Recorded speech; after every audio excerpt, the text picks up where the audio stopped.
বক্তব্যে মা কোথা থেকে প্রার্থনা করছেন সরাসরি থাকছেন। আমরা বাবার কাছে প্রার্থনা করি বাবা যেন ভক্তের মনস্কামনা পূর্ণ করেন, আগামী বছর কোথাকে নিয়ে তিনি মধ্যে কথা বলতে পারেন।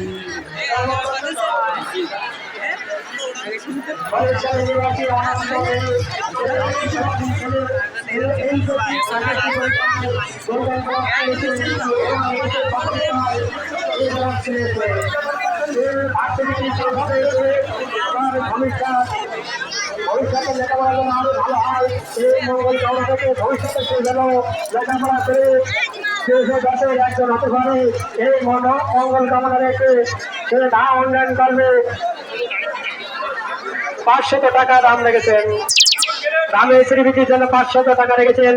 বাবার কাছে প্রার্থনা জানাই বাবা যেন ভক্তের সকল মনোকামনা মনে বাসনা পূরণ করেন। জয় বাবা।